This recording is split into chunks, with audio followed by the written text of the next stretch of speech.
పుణెను షాక్‌కు గురిచేసిన కేతన్ అగర్వాల్ హత్య కేసు రోజుకో కొత్త మలుపు తిరుగుతోంది. మొదట ప్రమాదంగా కనిపించిన ఈ ఘటన ఆ తర్వాత పక్కా హత్యగా మారింది. ఇప్పుడు ఈ కేసులో మరో సంచలన కోణం వెలుగులోకొస్తుంది. కాబోయే భర్త కేతన్‌ను హత్య చేయడానికి సియా గోయల్‌ను ఆమె ప్రియుడు బ్లాక్‌మెయిల్ చేశాడా? ఇదే ఇప్పుడు పోలీసుల దర్యాప్తులో కీలక అంశంగా మారినట్లుగా మనకు కనిపిస్తుంది. పోలీసులు సేకరించిన డిజిటల్ ఆధారాల ప్రకారం మనం చూస్తే సియా గోయల్ తన ప్రియుడితో తరచూ ఫోన్లో మాట్లాడినట్లు గుర్తించారు. ఇద్దరు మధ్య జరిగిన చాటింగ్, కాల్ హిస్టరీ, డిలీట్ చేసిన మెసేజ్లను కూడా పోలీసులు రికవర్ చేస్తున్నట్లుగా కూడా తెలుస్తుంది. హత్యకు ముందు ఆ తర్వాత జరిగిన ప్రతి కాల్ ను కూడా నిమిషాల వారీగా విశ్లేషిస్తూ ఉన్నారు. ఈ డిజిటల్ ఆధారాలే ఇప్పుడు కేసులో కీలకంగా మారాయని కూడా మనకు అర్థమవుతుంది.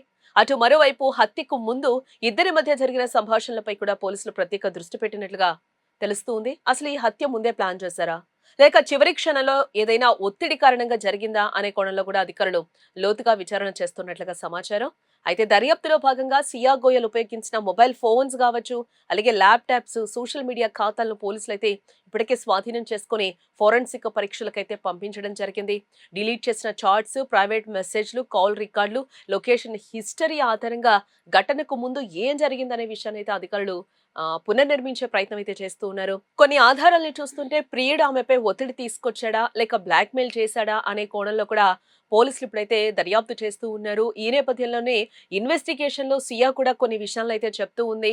నన్ను బ్లాక్మెయిల్ చేశాడు, ఖచ్చితంగా చేతను చంపేయమని చెప్పాడు. మనం మాట్లాడుకున్న చాట్స్ కావచ్చు, కాల్ రికార్డ్స్ కావచ్చు, వీడియోస్ నేను బయట పెడతాను, ఖచ్చితంగా కేతన్ని చంపాలి అని కూడా తను ఫోర్స్ చేశాడు అనేది కూడా పోలీసుల దర్యాప్తులు అయితే బయటకు వస్తున్న విషయంగా కూడా తెలుస్తోంది. At the same time Ketan parents కావచ్చు, అలాగే సియా పేరెంట్స్ కూడా ఇక్కడ స్పందిస్తూ ఉన్నారు. రోజుకొక మలుపైతే తీసుకుంటూ ఉంది ఈ స్టోరీ అని కూడా మనకు అర్థమవుతూ ఉంది. మనకైతే సియా తండ్రి పేరెంట్స్ ని చూస్తే కనుక చట్టం ముందు అందరూ సమానులే, నా కూతురు తప్పు చేస్తే ఖచ్చితంగా చట్టానికి ఎవరు చుట్టాలు కాదు, ఖచ్చితంగా శిక్ష పడాల్సిందే.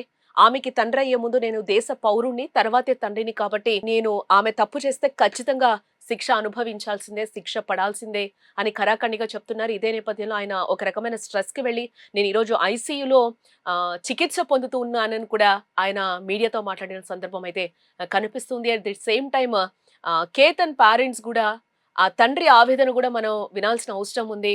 పెళ్లి ఇష్టం లేదు అని చెప్తే పెళ్లి ఆపేసేవాళ్ళం, ఈ రోజు 26 ఏళ్ల అబ్బాయిని మేము కోల్పోయాం అని కూడా కేతన్ పేరెంట్స్ కూడా ఈ రోజు బాధపడుతున్న సిచ్యువేషన్స్ కనిపిస్తూ ఉన్నాయి. ఈ రోజు సియా తీసుకున్న ఒక నిర్ణయం వల్ల రెండు కుటుంబాలు కూడా ఈ రోజు బాగా సఫర్ అవుతున్న సిచ్యువేషన్స్ అయితే కనిపిస్తున్నాయి. అన్ని డిజిటల్ ఆధారాలు కావచ్చు, ఫోరెన్సిక్ నివేదికలు వచ్చిన తర్వాతే అసలు కుట్ర వెనక ఉన్న నిజాలైతే బయటపడతాయని అధికారులు కూడా ఒకవైపు నుంచి చెప్తూ ఉన్నారు. ఇప్పటికే ఈ కేసు దేశవ్యాప్తంగా కూడా సంచలనం సృష్టించగా ఇప్పుడు వెలుగులోకి వస్తున్న ప్రతి కొత్త ఆధారం మరిన్ని అనుమానాలకు కూడా తావిస్తున్న పరిస్థితులు అయితే కనిపిస్తున్నాయి. సియా సైడ్ నుంచి కూడా ఇంకా కొన్ని వాదనలు కూడా బయటపడుతున్నాయి. రకరకాల ప్రచారాలు అయితే బయటకు వస్తూ ఉన్నాయి.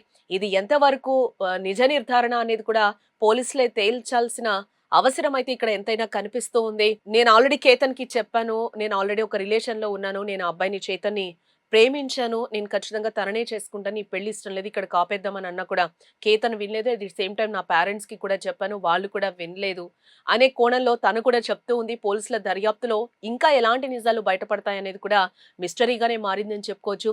అసలు హత్యకు కారణం ప్రేమేనా, బ్లాక్ మెయిలా, లేక ఇంకేదైనా పెద్ద కుట్ర దాగుందా అనే ప్రశ్నలకు సమాధానం కోసం అయితే ఇప్పుడు అందరి చూపు కూడా పోలీసుల దర్యాప్తుల పైనే నిలిచిందని కూడా మనం చెప్పుకోవాలి.